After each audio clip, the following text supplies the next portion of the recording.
Hi, Amanda. As the host at my daughter's wedding, you have to make sure you don't make any mistakes and follow my script. If anything goes wrong, it'll bring shame upon me. Hello, Cynthia. I already told you the other day, but I plan to skip her wedding. I'm not good at speaking in front of lots of people, and I thought Kari wanted her best friend to be the host. You're my daughter-in-law. Don't complain and just do as I say. I want to create my ideal wedding and you're gonna help me make it happen. But Kari said as long as Travis enjoys it, she won't have any particular preferences. Don't you want to make your sister-in-law's wedding a success? I do, but now I'm in the last month of pregnancy, so I want to avoid any risks. The wedding venue is a bit far from my hospital and some people may get drunk. You know, this is my first time giving birth, so I'm very nervous. Plus, I don't want to cause any trouble at her wedding. It's not good for the baby if you get too nervous. As a woman who has experienced childbirth twice, I'll give you some advice. In order to give birth to a healthy baby, you need to exercise. Coming to the wedding would be the perfect opportunity for you to get good exercise. I'll have you by my side as my servant to entertain the guests, so come, okay? I knew you were trying to use me like your servant. You're my daughter-in-law, so I have the right to use you as I please. I thought I helped you enough already with the preparation. I even helped you pay for the wedding. Can't you at least give me a break for the last month? Don't be lazy. Anyway, I will never allow you to skip the wedding. Got it? A few weeks later. You useless daughter-in-law! I can't believe you really skipped Kari's wedding. It's such a shame that my eldest son's wife didn't attend. I told you in advance, didn't I? I'm in my last month of pregnancy and my due date is coming up. I told you I wanted to skip the wedding to avoid any trouble. I didn't think you'd really be absent. Well, it's too late for you to apologize now. What? What do you mean? We don't need a useless daughter-in-law who would skip her sister-in-law's wedding just because she's in her last month of pregnancy. I filed for your divorce today. Now it's time for you to get out of this house. You filed divorce? Divorce between Travis and me? That's right. A useless woman like you is no good for my son. You can't just file for other people's divorce. I have to call the authorities right away. It's too late. It's already been accepted. I just did some research and it seems that divorce papers submitted without consent can be invalidated. Too bad. But this is all because of you, skipping Kari's wedding. Without you, I had no one to do my biddings. And the wedding became nowhere near my ideal wedding. So I think you should just shut up and accept the divorce. Aren't you worried about the baby in my belly? Don't you hope for the best for her? Nothing bad will happen. I think you've seen too many dramas. Anyway, until you reflect on your actions enough, I won't let you in my house. Now, pack up your stuff and get out of this house. We're going to the after party, so you should be out by the time we get back. A few minutes later. Amanda, how are you feeling? I'm heading home now, so let me know if you need anything. I'm still fine, thank you for your concern, but don't you have to go to the after party too? I had no intention of going. If I were Kari and her friends, I wouldn't want my parents to come. But your wife said she's going. Yeah, she wasn't happy with today's wedding. I guess she's going to the after party to vent her frustration. But I don't know if it's gonna be fun partying with such young people. I'm sorry, it's because of me. Why are you apologizing? Your wife is in a bad mood because I missed the wedding. Did Cynthia say something to you?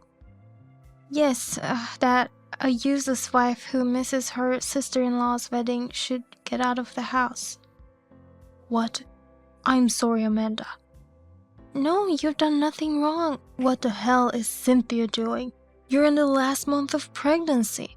How is gonna take responsibility if something happens to you or the baby? Has she done anything else to you? As a matter of fact, she filed for our divorce without permission. No way.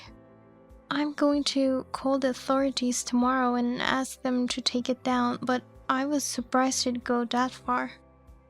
Okay, I'll talk to her about it too. The next day.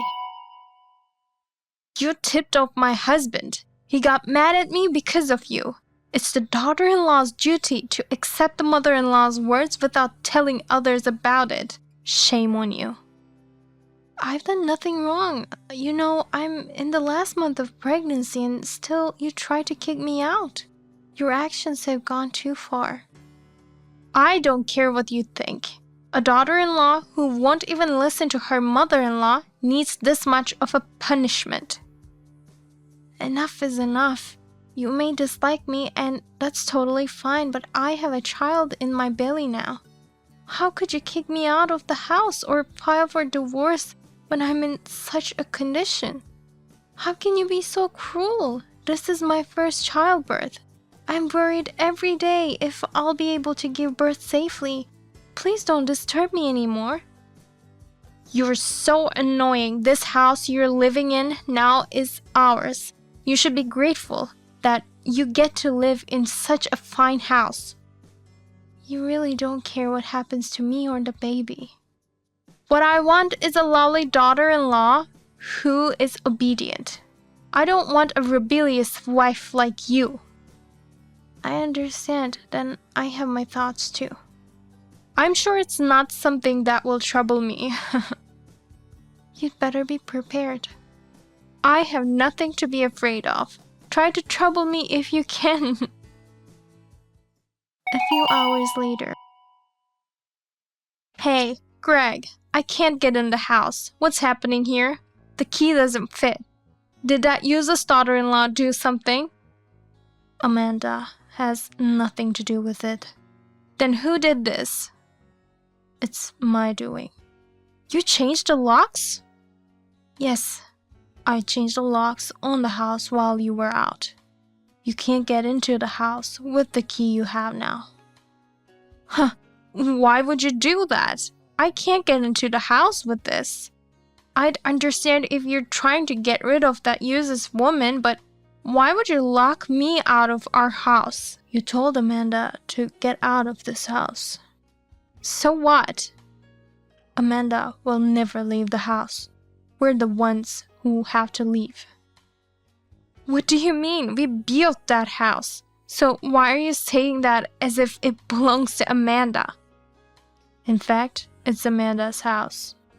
Why? Explain it to me so I can understand. This house was built with a loan made by us. But you designed it unnecessarily gorgeous to show off. The extravagant exterior, a huge yard with extra space, and even the interior is elaborate. In the end, we had to take on a lot of debt to pay the mortgage on the house, right? Yes, but you said you already paid that off. Were you not listening to me? It's not us who paid off the debt. It was Amanda's father who took care of it. What?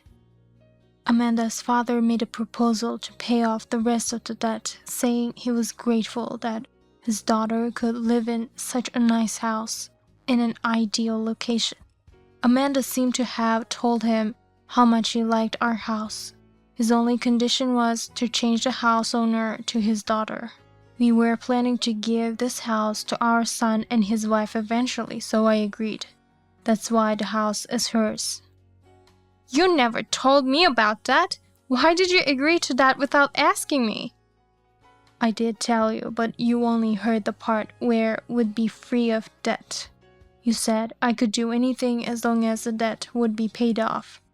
Anyway, if Amanda doesn't want to live with us, she has the right to kick us out. Oh, no! Not only will she not attend the wedding, but she's kicking her family out? I can't believe this. Greg, let's sue that woman. No, She gave me permission to live there, so there's no need for me to sue her. What? Amanda said Travis and I can continue to live there. She could have kicked us all out right away, but she was kind enough to let us stay. So I'm the only one who got kicked out? You have no right to be angry at her. You know what you've done to her, right? That woman, she messed with my family. I'll pay for you to stay in a hotel for a few days. So, in the meantime, think about what you should do. You could apologize to Amanda and ask for her forgiveness if you want to live here. Or you can just live on your own. I'll never apologize. A few days later. Could you talk to Amanda and ask her to forgive me?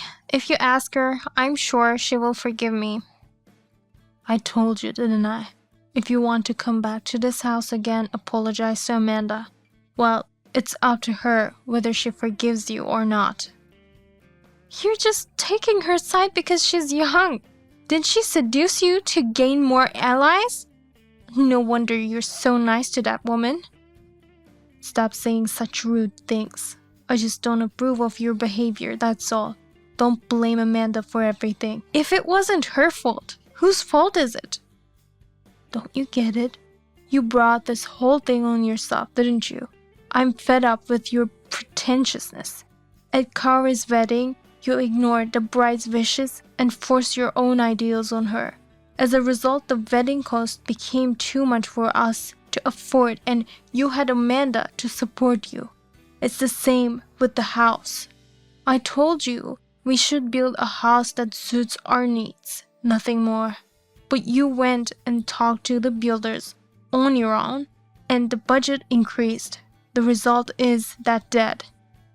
If it wasn't for Amanda and her father, we'd still be struggling to pay our debts. But the debt is already paid, so it's all good, right? It's not that simple. I have a problem with your way of thinking. Even this time at the wedding, you just tried to make your pregnant daughter-in-law work to make yourself look good. She's carrying our grandchildren. How could you do such an inhumane thing? You can still work even if you're pregnant. You're too paranoid.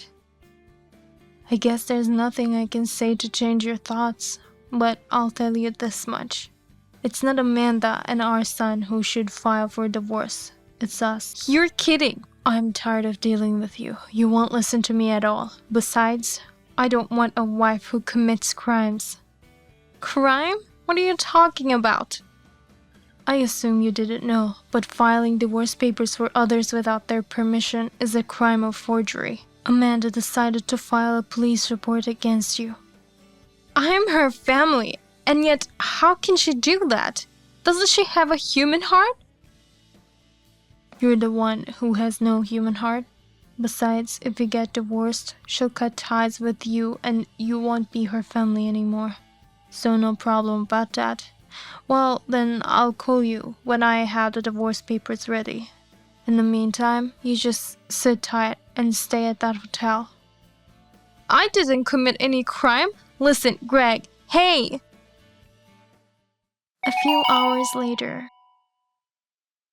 This is all your fault. If you only hadn't missed the wedding, none of this would have happened. Then I wouldn't have been dumped by Greg. I told you I have my way of doing things. You should have cared more about others than your pride. You're overreacting about being in the last month of pregnancy. There's no problem just walking around the wedding venue. Stop imposing your values on me. It's not like you don't know how my own mother died. What was it that happened to your mother? You forgot? I'll remind you then. It happened when she was pregnant with my sister. She died in the last month of her pregnancy due to premature separation of the normally planted placenta. Her mother-in-law was always bullying her. I don't know if it was stress or overwork that caused it, but in the end, neither my sister nor my mother survived. Seeing my mother pass away like that, I was terrified of this last month of pregnancy. That's why I wanted to take it easy and rest. And yet, in order for you to look good with minimal effort, you try to put me and my baby at risk. You don't even feel ashamed of your stupid actions. I don't want to live with such a person any longer. If you had such a reason, you should have told me. You just tried to skip the wedding without any explanation, so that's why I was troubled. I did tell you that I wanted to skip the wedding in order to avoid risks, but you wouldn't take things seriously. Well, now I understand what kind of person you are. You only care about yourself. Stop saying rude things to me. Don't be puffed up just because you have Greg on your side. You're just a normal girl with a wealthy father, that's all. I wonder who it was that you asked for financial aid for Kaori's wedding. You? Oh, by the way, if you get a divorce, I'll cut ties with you, and we will no longer be family. Then I will charge you for all the money I've sent you in the past. What? Not only Kaori's wedding expenses, but also half of the debt my father paid. I'm going to ask you to take responsibility for that. There's no way I can pay for that. You're asking me to get a job at this age? If you don't have the money, then you'll have to get a job and work. Both expenses were just paid temporarily by me and my father. But you signed a contract saying you'd have to pay it back if you didn't meet the conditions. Greg is the one who was negotiating, so you should charge him instead of me. As for the wedding cost, you should charge Kaori since it was her wedding. No, the contract has your name and signature.